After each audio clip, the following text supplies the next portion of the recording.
Good morning family, কেমন আছো সবাই? আশা করছি সবাই ভালো আছো আর আমিও ভীষণ ভালো আছি। তো নতুন একটা ভিডিওতে অনেক স্বাগত। তো এটা হচ্ছে আমার বাড়ির ভিডিও, সকাল থেকেই শুরু করে দিয়েছি যেহেতু বাড়ি চলে এসেছিলাম একদিন আগে। আর সকালবেলায় উঠেই বিছানা গুছিয়ে তারপরে ব্রাশ করে নিচ্ছি। সারাদিন কি করছি সেই রুটিনটাই তোমাদের সঙ্গে শেয়ার করব। এদিকে দেখো থাইরয়েডের ওষুধই তো ফার্স্ট মর্নিংয়ে খেতে হয়। তো এটা খাওয়ার পরে একটুখানি ওই হরলিক্সটা খেয়ে নেবো, যে হরলিক্সটা মানে প্রথম থেকে খেয়ে আসছি কোচবিহার থেকে, তো ওটাই খাচ্ছি। আর সাথে তো ড্রাই ফ্রুটস রয়েছে, আর শুধু ড্রাই ফ্রুটস খেতে পারি না বলে কিন্তু মুড়িও নিই সাথে। তো অল্প মুড়ি, দুটো বিস্কুট আর হরলিক্সটা খুব পাতলা করে গুলি, বেশি ঘন করে খায় না। তো এটা হচ্ছে মোটামুটি আমার ফার্স্ট মর্নিংয়ের খাবার, মানে একদম সকালবেলা ঘুম থেকে উঠেই।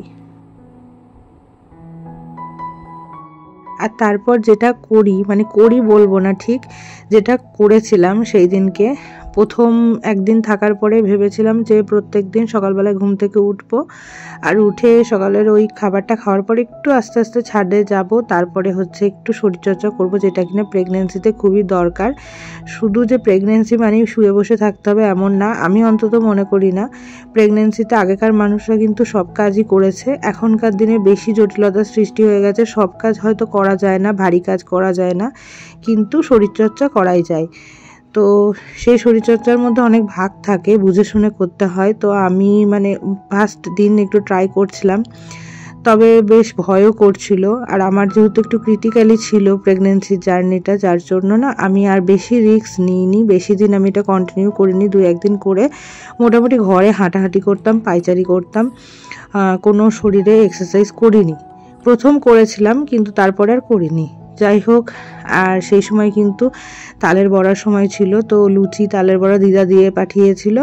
আর সকালবেলা ব্রেকফাস্টে আরও অনেক কিছুই ছিল, এখানে একটু ডালও করে দিয়েছিল মা, ডিম সেদ্ধ। তো সকালবেলায় ব্রেকফাস্ট করে নিচ্ছিলাম এই দিয়ে।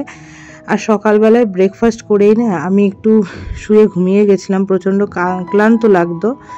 তারপরে হচ্ছে কি স্নান করে উঠে একটু হনুমান চল্লিশা পড়া, তবে স্নান করে উঠেই একটু খেতে ইচ্ছে করতো, কি খাবো, একটু কলা খেতাম, আবার একটুখানি ওই যে বড়া ছিল, বড়াটা তো খেতে খুব মন চাইছিল বারবার, তো বড়া আর একটুখানি লুচি এইসব খেয়েছিলাম সকালবেলায়।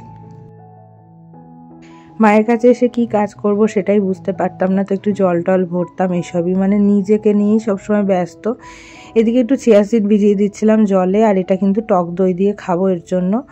তো এটা রাতের ভিডিও, সারাদিনটা যাই হোক কাটিয়েছি। আর এইখানে দেখো কিছু ড্রাই ফ্রুটস আমি ঢেলে রাখছি কোটোতে, এখানে পামকিন সিড আর ওই সানফ্লাওয়ার সিড রয়েছে, মিশিয়ে রাখছি, এগুলো নিতে যাতে সুবিধা হয়।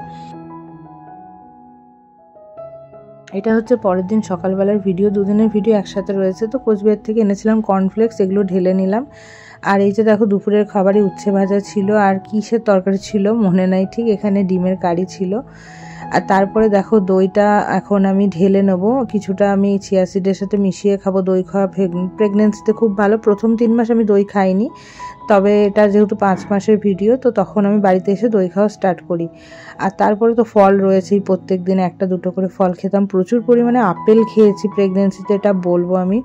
তো ফল কাটতে বসে গেছি। সারাদিন যে কিভাবে নিজেকে নিয়ে সময় কাটাতাম, ভীষণ বোরিং ফিল করতাম এই টাইমগুলোতে, কিভাবে যে কাটিয়েছি আমি নিজেও জানি না। তো তার কিছু ভিডিও ক্লিপ আমি রেখে দিয়েছি যেহেতু, তো সেগুলোই শেয়ার করছি।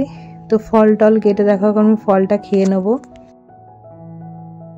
তারপরে বিকেলে খেলাম হচ্ছে একটুখানি ম্যাগি করেছিল বোন, সেটা অল্প একটু খেয়েছিলাম, বেশি খাইনি। কিছু না কিছু খেতে মন চাইতো। আর বিকেলবেলায় এসেছিল ঠাকুমা দেখা করতে দোতলার ওপরে, যেহেতু আমি নামতে উঠতে পারি না বেশি এর জন্য। আর সন্ধ্যাবেলায় এই যে দেখো আবার ওই হরলিক্সটা দুধের সঙ্গে মিশিয়ে খাচ্ছিলাম, আর সন্ধ্যাবেলায় একটু মুড়িও খাচ্ছিলাম। যাই হোক, চলো আজকের ভিডিওটা এই পর্যন্ত।